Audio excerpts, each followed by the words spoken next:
Hello, I am Christine Love, Closed with Love team leader at Compass in Atlanta. I have been intrigued with stones and crystals for many years, which with its molecular composition can affect our energies and frequencies. I have stones in my home, my office, my car, and even in some listings. So today I'm taking you to a store in Marietta, Georgia, Solstice. And we're here with Bridget Rates, the owner, so we can talk about how stones like this pyrite in my hand can help effectively sell or buy a home. So what got you into the business? Why did you start this crystal store? Well, of all things, kind of a strange story. I couldn't find a bracelet that fit. Okay. So I would see these stone bracelets when I would go to festivals or other places, and I'd be like, ooh, I love that one. And I would try it on and it would fall off. And what I discovered is a lot of crystal sellers didn't make their own bracelets and didn't size them to different sizes. So I'm a DIYer by nature. So I went and I found a strand of beads, watched a YouTube video, figured out how to make them all different sizes and shapes, and then started making them for myself because I have kind of small wrists. So I decided to make some for me. And then with a couple girlfriends at the beach one time, I decided I would go to the largest crystal show in the world, the Tucson Gem Show, just to find beads as a lark. And we booked a ticket and 4 of us went out there, and then I met the stones. And it all started from there. That's fantastic. And now you've got this beautiful store in East Cobb. And I actually am so excited to learn more, and so are my buyers and sellers, to learn more about how the crystals can help sell a home, buy a home, and what are your suggestions and advice for, we'll start with sellers. Well, you know, having sold several homes myself, I know it can be a really stressful experience, even if it's happy and joyful and you're excited about your move, or maybe you're not because you're having to transfer or it's a downsize or something. There's a lot of emotion attached to selling a house. I know you know this. Oh, yes. And so one of the things that I find that crystals help us with is emotional support. So whether I need to be more grounded, because sometimes a house sells really quickly and sometimes it takes a little while, and whether I need to be grounded during the experience, whether I need to be supported emotionally, calmed, soothed, inspired to get up and get it ready to show one more time. Sure. I think there are crystal resonances and energy and frequency that help us attune to that goal. Right. And also there are a bunch of people coming in and out of the house, bringing their energy in and out. So there may be some type of crystals that can help neutralize that energy, right? Exactly. Because it feels like you've invited the world into your house when you're selling it, whether it's your realtor, it's the photographer, it's the stagers, it's the people looking at it. There's so many different people that come in and out. And you know, one of the things I like about my house is it's my sacred space. You know, it's a safe space where I feel like it's my haven. And with a lot of people coming in and out, it's really good to clear it. Right. So some of the ways we can clear, obviously, I know a lot of people know about sage. Yes. There's also Palo Santo, which is a holy wood out of South America. It smells really wonderful. Same idea as sage. You burn it and smudge with it. You can also use sound clearing. Right. So you can use chimes, or you can use a little gong, or you can use, even just turn up your most favorite song. Sound clearing helps kind of attune the vibration of the house back to where you want it.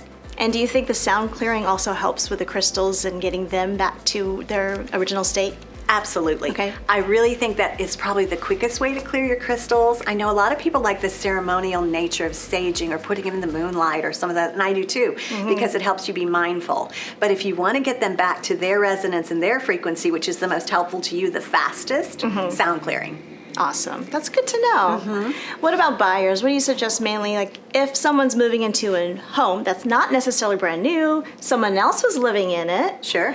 And now you're bringing in your personal energy into a new space. What type of things do you suggest other than sage?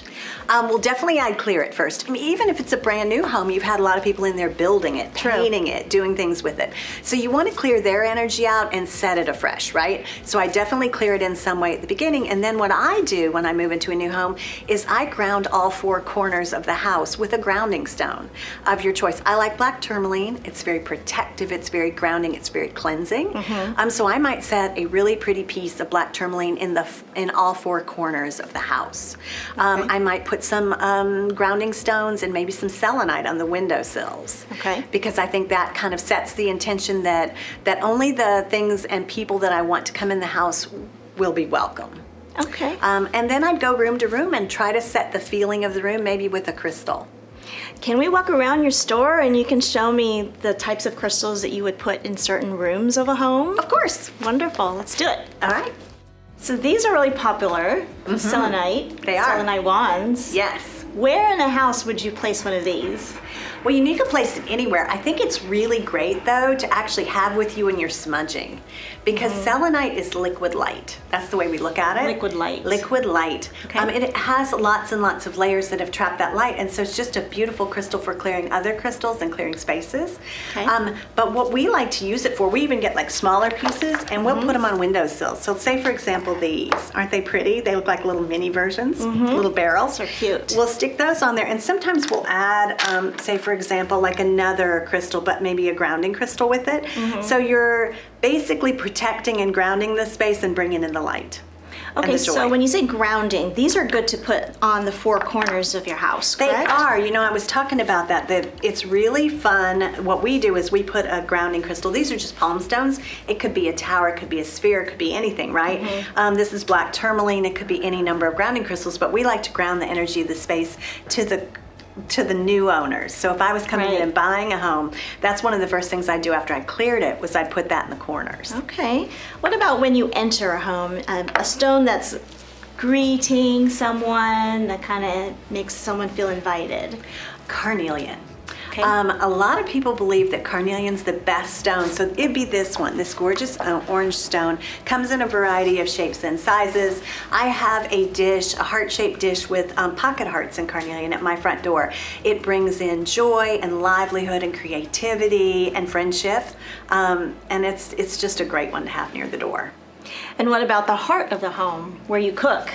The kitchen, where everybody gathers, right? Yes. I love to kind of bring some heart-centered stones, so that would be a green stone in. Okay. I love to bring some green stones, maybe some green adventuring, which is all about play and joy and abundance in. I'd probably also like to bring in maybe citrine, which is a yellow stone, or orange calcite. They're all about kind of joy and inspiration and confidence and all the things that you want someone to feel in your kitchen. You want them to feel comfortable. You want them to feel confident. You want them to feel welcome. Right. You know, so the prosperity of friendship, right? So I think green and orange and yellow crystals work great there. I love that. And creativity. It brings in creativity to cook. Yes. Yes. Yes. Absolutely. And what about when we gather and we eat at the dining table? What would you put at the dining table? You know, I'd probably put what we consider to be kind of throat chakra stones that let people feel comfortable telling you about themselves, sharing their experiences, really bonding with you. Okay. So I'd probably put some of these gorgeous stones. I'd put maybe some aquamarine.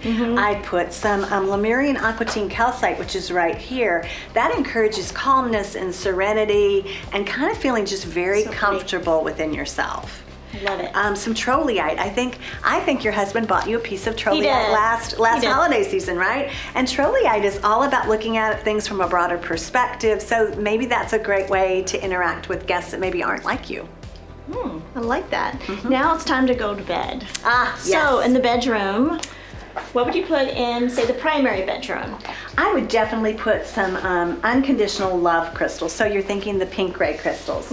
You're thinking about rose quartz, blue rose quartz, which is now another version of that they found in Madagascar. Maybe some pink amethyst, some rhodochrosite, some rhodonite, any of those crystals that just are unconditionally loving, accepting, and harmonious. And I'd probably throw in some amethyst as well, because amethyst is an all-purpose healer. It's just the all-around, for a baseball terminology, an all-around utility player. Okay. Just great for all sorts of things, very calming, very angelic.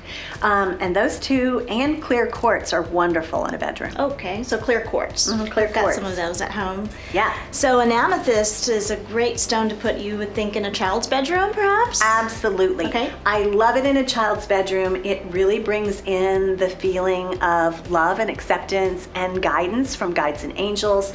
It's very calming and healing. So really, really great great for a bedroom. For a kid's bedroom, though, I also like blue calcite. Okay. Blue calcite's very optimistic. It's good for memory. So if you've got a student in there, they'll jam with it. And it's also good for healing over those hurts and sadness and little disappointments. So it's a great one, a great way to heal while you sleep. And last but not least, if I have a seller who wants to draw in energy for fortune and getting their sales price, Do that. what's a good crystal for that? There's a couple of those. I would definitely go back to Green Adventuring, which is the play abundant crystal we talked about for the kitchen. I would definitely bring that in. This is the crystal that I started my business with. I'd have a small pocket heart in my pocket in my little baby booth at the beginning. It's all about bringing in fortune, abundance, prosperity, but with joy. Oh, So I love kind of it. love that. And then I think another good one, and you mentioned this earlier, is pyrite. Pyrite, yes. Pyrite, it's warm, it's unconditionally loving, it's joyful, but it brings in that will to really succeed. I have that in my office. That's a great one for the office. It's a really, really great one. So I'd definitely bring those two in, and then maybe a grounding stone to ground that intention. Love it. So Bridget, this is a beautiful, huge stone. Can you tell me more about this one?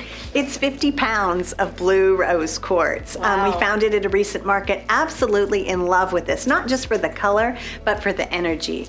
It's a blue form of rose quartz. Everybody knows rose quartz. It's pink. It's that unconditionally loving stone that a lot of people are introduced to along with amethyst first.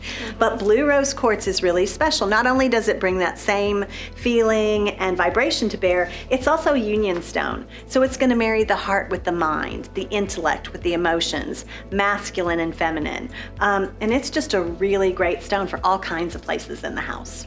So most particularly in a bedroom? Bedroom would be fabulous. Okay. But you know what? There's a part of me that would love to anchor the main section of a house with it as well, because it's got all those qualities that you'd like to have in your safe haven, right? In your sacred space. I love having this time with you. Thank you so much. I Thanks for am coming. really excited to tell all my friends about this store. Awesome. How can they find you online and stay in touch? Well, we have a website specifically for the store. You'll find it at solstice.love. Okay. Well, my gosh, that's my last name. How fun Love. is that? But it's a very unusual. A lot of people go to solstice.com. They're looking for us. They can't find us. Solstice.love. And on that website, we have all the intuitives and other people that come in, like energy healers and astrologists, and you can book appointments with them. But it also tells you about our store. Okay. We're also on Instagram. We do a lot of Instagram lives. We surprisingly sell to people all over the world through our Instagram lives. You can Wow. find us there at Whispering Stones Jewelry. Whispering Stones Jewelry. Stones Okay. with an S Jewelry. And we've also just joined Threads, the conversation on Threads too. Oh, okay. I'm not on that yet, but I Well, need to. come join us. It's Okay. it's the antidote to Twitter. So come on over there and join us. We also are there having some fun. Fantastic.